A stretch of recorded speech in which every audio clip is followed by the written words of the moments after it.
Hello friends, स्वागत है आपका कौशल स्टडी में। और हम पढ़ रहे हैं राजस्थान अध्ययन भाग 1 कक्षा 9, जिसमें हमारे पास तीसरा लेसन है राजस्थान की कला एवं संस्कृति, जिसमें हमारा आज तीसरा सेशन है स्थापत्य कला। स्टार्ट करते हैं। मानव संस्कृति के इतिहास में स्थापत्य का अपना स्वतंत्र स्थान है। मध्ययुगीन राजस्थान के स्थापत्य में राजा प्रसाद मंदिरों और दुर्गों का निर्माण महत्वपूर्ण है। इस युग में स्थापत्य कला की एक विशेष शैली का विकास हुआ, जिसे हिंदू स्थापत्य शैली कहा जाता है। इस शैली की प्रमुख विशेषताएं थी शिल्प सौष्ठव, सुदृढ़ता, अलंकृत पद्धति, सुरक्षा, उपयोगिता, विशालता और विषयों की विविधता आदि।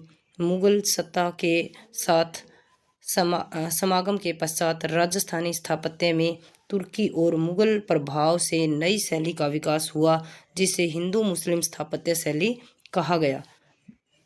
अगला है नेक्स्ट, दुर्ग स्थापत्य। दुर्ग स्थापत्य राजस्थान राजाओं का स्थान रहा है, जहां राजा हो या सामंत दुर्ग हो निर्माण को आवश्यक मानते थे। दुर्गों का निर्माण निवास, सुरक्षा, सामग्री संग्रहण के लिए और आक्रमण के समय जनता, पशु और तथा संपत्ति के संरक्षण हेतु किया जाता था। अधिकांश दुर्गों का निर्माण सामरिक महत्व के स्थानों पर किया गया, ताकि आक्रमणकारियों से प्रदेश की सुरक्षा हो तथा व्यापारिक मार्ग सुरक्षित रह सकें। दुर्ग निर्माण ऊंची एवं चौड़ी पहाड़ियों पर किया जाता था, जहां कृषि एवं सिंचाई के साधन उपलब्ध रहते थे। दुर्गों की प्रमुख विशेषताएं थी सुदृढ़ प्रकोटा, अभेद बुर्जें, दुर्ग के चारों ओर गहरी नहर या खाई, दुर्ग के भीतर शस्त्रागार की व्यवस्था, जलाशय, मंदिर निर्माण, पानी की टंकी की व्यवस्था, अन्न भंडार की स्थापना, गुप्त प्रवेश द्वार रखा जाना, सुरंग निर्माण, राजा प्रसाद एवं सैनिक विश्राम ग्रहों की व्यवस्था आदि। चित्तौड़ का दुर्ग सबसे प्राचीन गिरी दुर्ग है, जिसे महाराणा कुंभा ने द्वारों की श्रृंखला और बुर्जों के निर्माण से सुदृढ़ बनाया, इसके बारे में प्रसिद्ध है। गढ़ तो चित्तौड़गढ़, बाकी सब गढ़ैया। कुंभा द्वारा ही कुंभलगढ़ दुर्ग का निर्माण कराया गया, जो विशाल और ऊंची पहाड़ी पर सुदृढ़ द्वारों तथा प्राचीरों से सुरक्षित है। परमारों का जालोर दुर्ग, चौहानों का अजमेर में तारागढ़ दुर्ग, रणथंभौर दुर्ग, हाड़ाओं द्वारा निर्मित बूंदी का तारागढ़, राव जोधा का जोधपुर में मेहरानगढ़ दुर्ग, कछवाहों का जयपुर के पास आमेर दुर्ग, नाहरगढ़ दुर्ग तथा जयगढ़ दुर्ग उत्कृष्ट गिरी दुर्ग हैं। परमारों का झालावाड़ के निकट गागरोन दुर्ग जल दुर्ग की श्रेणी में आता है। तो गागरोन का दुर्ग है वो कौन सी श्रेणी में आता है? जल दुर्ग। और जल दुर्ग को क्या कहते हैं? ओदुक दुर्ग। महारावल जैसलदेव का जैसलमेर दुर्ग पीले पत्थरों से निर्मित मरुस्थलीय दुर्ग है। बीकानेर का जूनागढ़ दुर्ग, भरतपुर का दुर्ग समतल मैदान पर निर्मित चौड़ी खाई से घिरा हुआ है। राजस्थान के अन्य प्रसिद्ध दुर्गों में मांडलगढ़ भीलवाड़ा में, अचलगढ़ आबू में, रणथंभौर सवाईमाधोपुर में, ब्याणा भरतपुर में, सिवाना बाड़मेर में, भटनेर हनुमानगढ़ आदि हैं।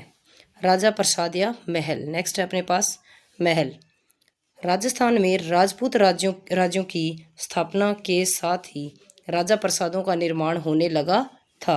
राजा प्रसाद या महल दो भागों पुरुष कक्ष और अंत्यपुर जनाना कक्ष में विभाजित होते थे। महलों में आवास कक्ष, शस्त्रागार, धान्य भंडार, रसोई घर, पूजा गृह आदि होते थे। सादगी, नीची छतें, पतली गैलरियों, छोटे छोटे कक्ष और ढालान महलों की प्रमुख विशेषताएं होती थी। मुगल राजपूत संबंधों के प्रभाव से महलों में फव्वारे, छोटे बाग, गुंबद, पतले खंबे, मेहराब आदि नई विधाओं का प्रयोग होने लगा। कुंभलगढ़ और चित्तौड़गढ़ के महल सादगी के नमूने हैं। उदयपुर के अमर सिंह के महल, जग निवास, जग मंदिर, जोधपुर के फूल महल, आमेर के दीवाने आम, दीवाने खास, बीकानेर के रंग महल, कर्ण महल, शीश महल, अनूप महल तथा कोटा और जैसलमेर के महलों में मुगल स्थापत्य का प्रभाव दिखाई देता है। नेक्स्ट अपने पास है मंदिर स्थापत्य। राजस्थान में मंदिर स्थापत्य का प्रारंभ प्राचीन काल से माना जाता है। 13वीं शताब्दी तक मंदिर स्थापत्य में शक्ति एवं शौर्य का रणकपुर के जैन मंदिर में दुर्ग स्थापत्य का प्रभाव है। इसी काल के जैन धर्म के मंदिर देलवाड़ा माउंट आबू में है। यहाँ पहला मंदिर विमल शाह द्वारा बनवाया गया है। तो ये हमने पढ़ा था विमल शाह द्वारा कितने में 1031 में, कब 1031 में बनवाया गया था। इस मंदिर में आदिनाथ की मूर्ति है। ये आदिनाथ को समर्पित है, ये भी हमने पहले पढ़ लिया है। जिनकी आंखों में हीरे लगे हुए हैं। ये क्वेश्चन नया है जो बन सकता है कि आंखों में क्या है, हीरे लगे हुए हैं, किसमें, आदिनाथ की मूर्ति में। दूसरा मंदिर वास्तुपाल और तेजपाल द्वारा बनाया गया है, जो कब का है, 1231 का, जिसमें नेमिनाथ की मूर्ति है। यह मंदिर तक्षण कला की दृष्टि से अपूर्व है। जो दूसरा जो मंदिर है वास्तुपाल और तेजपाल ने बनवाया है वो किसको समर्पित है, नेमिनाथ को, और पहला था आदिनाथ को। चित्तौड़ का सूर्य मंदिर एवं बारडोली चित्तौड़गढ़ के शिव मंदिर भी बड़े महत्व के हैं।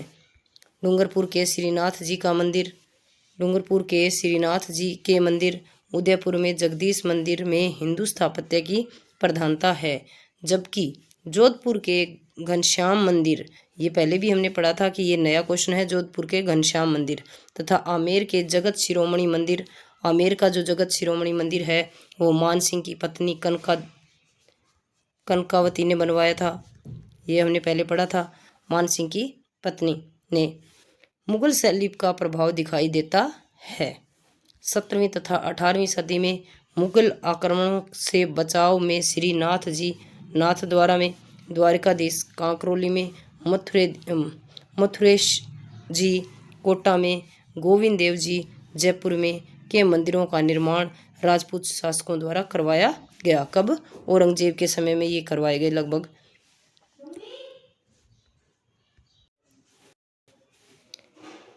भवन स्थापत्य हवेलियां, पहला है हवेलियां। राजस्थान में भवन स्थापत्य का विकास हवेलियों के निर्माण से हुआ है। राजस्थान में अनेक नगरों में सेठ और सामंतों ने भव्य हवेलियों का निर्माण करवाया था। इनके प्रमुख द्वार के अगल बगल कलात्मक गवाक्स, लंबी पोल, चौड़ा चौक और चौक के अगल बगल भव्य कमरे होते थे। जयपुर और शेखावाटी क्षेत्र में रामगढ़, नवलगढ़, फतेहपुर, मुकुंदगढ़, मंडावा, पिलानी, सरदार शहर, रतनगढ़, सुजानगढ़ में बनी हवेलियां भवन स्थापत्य का उत्कृष्ट उदाहरण हैं। जैसलमेर में सालिम सिंह की हवेली, नथमल और पटुओं की हवेलियां पत्थर की जाली एवं नक्काशी के कारण विश्व पर्यटकों के आकर्षण का केंद्र बनी हुई है। तो ये क्वेश्चन बहुत बार बन चुका है कि सालिम सिंह की हवेली जो है वो कहाँ है, नथमल की हवेली है वो कहाँ है, पट्टुओं की हवेली है वो कहाँ है, तो कहाँ है, जैसलमेर में। कहाँ, जैसलमेर में। और ये क्या है, जाली और नक्काशी के कारण क्या है, पर्यटकों के आकर्षण का केंद्र है।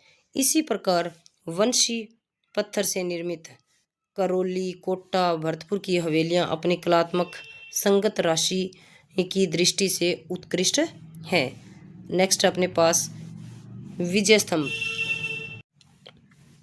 विजय स्तंभ चित्तौड़गढ़ महाराणा कुंभा द्वारा मालवा के सुल्तान पर विजय की स्मृति में बनवाया गया। तो ये पहले हम पढ़ चुके हैं कि विजय स्तंभ जो है वो कब बना है, 1437 में। कब, 1437 में। महाराणा कुंभा की सुल्तान, मालवा के सुल्तान कौन, महमूद खिलजी फर्स्ट को हराया था। की स्मृति में इसे बनवाया गया है। विजय स्तंभ, जिसे कीर्ति स्तंभ भी कहा जाता है, भवन स्थापत्य का अद्भुत नमूना है। विजय स्तंभ को और क्या कहा जाता है? कीर्ति स्तंभ। 122 फीट ऊंचे स्तंभ में 9 मंजिलें हैं। ये जो इसकी ऊंचाई है वो कितनी है? 122 फीट। और इसमें मंजिलें कितनी बनी हुई हैं? 9। इसके अंदर ऊपर और जाने के लिए सीढ़ियां बनी हुई हैं। हर मंजिल पर चारों ओर झरोखे बने हैं तथा हिंदू देवताओं की मूर्तियों को प्रतिष्ठापित किया गया है। नेक्स्ट है अपने पास समाधियां या छत्रियां। क्या? समाधियां या छत्रियां। देश की रक्षा में प्राण न्यौछावर करने वाले शासकों, सामंतों और सेना नायकों की स्मृति में समाधियों एवं छत्रियां बनाई गई, जिसे देवलिया या देवल भी कहा जाता है। उन्हें क्या कहा जाता है? देवल या देवलिया भी कहा जाता है। गैटोर जयपुर के शासकों की है। आहड़ उदयपुर के शासकों की छत्रियां हैं। जसवंतथड़ा में जोधपुर के शासकों की है। छत्र विलास बाग में कोटा की है। बड़ा बाग में जैसलमेर के शासकों की क्या है? छत्रियां बनी हुई हैं। और मंदिर स्थापत्य का अद्भुत समन्वय है। नेक्स्ट है अपने पास चित्रकला। राजस्थानी चित्रकला का उद्भव काल 15वीं शताब्दी माना जाता है। राजपूत काल में भित्ति चित्र, पोथी चित्र, काष्ठ पट्टिका चित्र और लघु चित्र बनाने की परंपरा रही है। अधिकांश रियासतों के चित्र बनाने के तौर तरीकों, स्थान के अनुसार मौलिकता और सामाजिक राजनीतिक परिवेश के कारण अनेक चित्र शैलियों का विकास हुआ,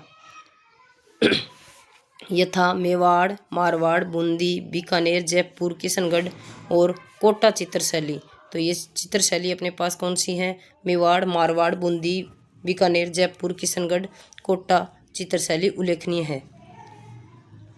यहाँ यह उल्लेखनीय है कि राजस्थानी चित्रकला का प्रारंभ और मौलिक रूप मेवाड़ शैली में दिखाई देता है। जो राजस्थानी जो चित्रकला का वो मौलिक रूप है वो किस में दिखाई देता है? मेवाड़ शैली में।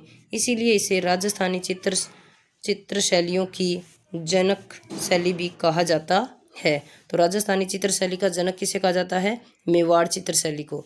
1260 में चित्रित श्रावक प्रतिक्रमण सूत्रचूर्णी नामक चित्रित ग्रंथ इसी शैली का प्रथम उदाहरण है। तो इस शैली का प्रथम उदाहरण कौन सा है? 1260 में तेज सिंह के समय में। किसके समय में? तेज सिंह के समय में। श्रावक प्रतिक्रमण सूत्रचूर्णी, ये क्या है? एक चित्रित ग्रंथ है जो क्या है? प्रथम है, उदाहरण है किसका? मेवाड़ शैली का। मेवाड़ शैली नेक्स्ट पहली है अपने पास मेवाड़ शैली। मेवाड़ राज्य राजस्थानी चित्रकला का सबसे प्राचीन केंद्र माना जाता है। महाराणा अमर सिंह के शासनकाल में इस चित्र शैली का अधिक विकास हुआ। तो मेवाड़ शैली का विकास सबसे अधिक कब हुआ? अमर सिंह के शासनकाल में। लाल पीले रंग अधिक प्रयोग, गरुड़ नासिका, परवल की खड़ी फांक से नेत्र, घुमावदार लंबी उंगलियां, अलंकारों की अधिकता और चेहरों की जकड़न आदि शैली की प्रमुख विशेषता है। तो इसकी विशेषता क्या क्या है वो आप एक बार फिर से देखें। लाल पीले रंगों की अधिकता। क्या? लाल पीले रंगों की अधिकता। गरुड़ नासिका, ये क्वेश्चन नहीं बनाया। गरुड़ नासिका। परवल की खड़ी फांक से नेत्र, घुमावदार लंबी उंगलियां, अलंकारों से की अधिकता और चेहरे की जकड़न आदि इस शैली की प्रमुख विशेषताएं हैं। मेवाड़ शैली के चित्रों का विषय श्रीमद्भागवत, सूरसागर, गीत गोविंद, कृष्ण लीला, दरबार के दृश्य, शिकार के दृश्य आदि हैं। तो मेवाड़ के जो चित्र हैं उनका विषय क्या है? श्रीमद्भागवत, सूरसागर, गीत गोविंद, कृष्ण लीला, दरबार के दृश्य, शिकार के दृश्य आदि हैं। इस शैली के चित्रकारों में मनोहर, गंगाराम, कृपाराम, साहिबदीन और तो यहाँ के जो चित्रकार हैं वो कौन कौन से हैं?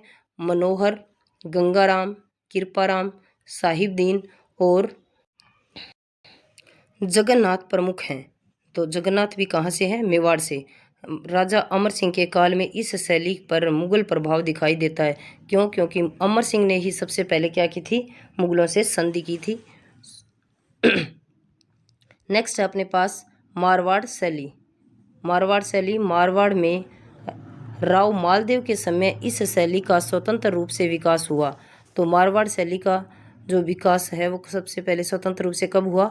राव मालदेव के समय में। इस शैली में पुरुष लंबे चौड़े गठीले बदन के, पुरुष जो हैं वो कैसे हैं?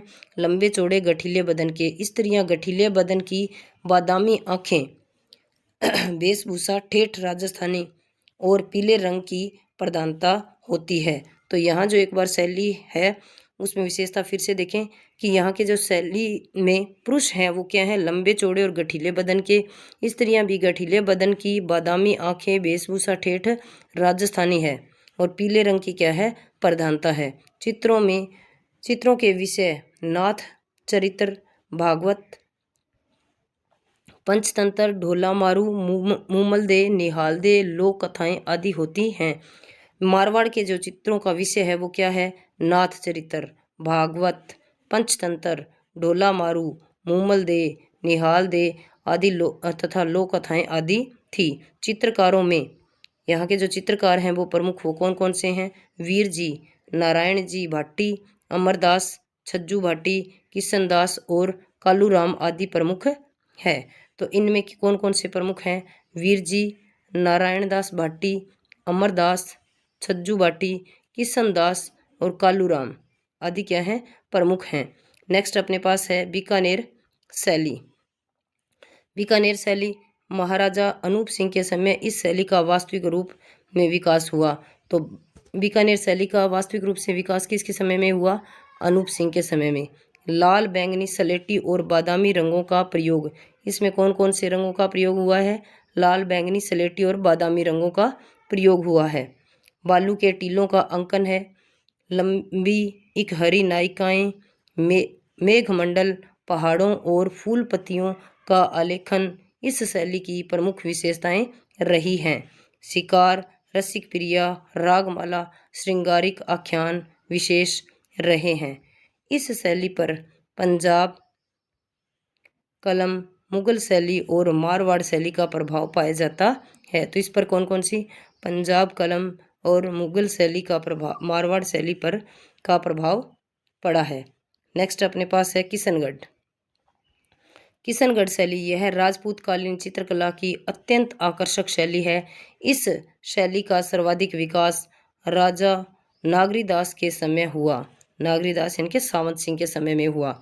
उभरी हुई ठोडी, नेत्रों की खंजनाकृति बनावट, धनुषाकार भौहें, गुलाबी अदा, सुरम्य सरोवरों का अंकन इस चित्र शैली के चित्रों की प्रमुख विशेषताएं हैं।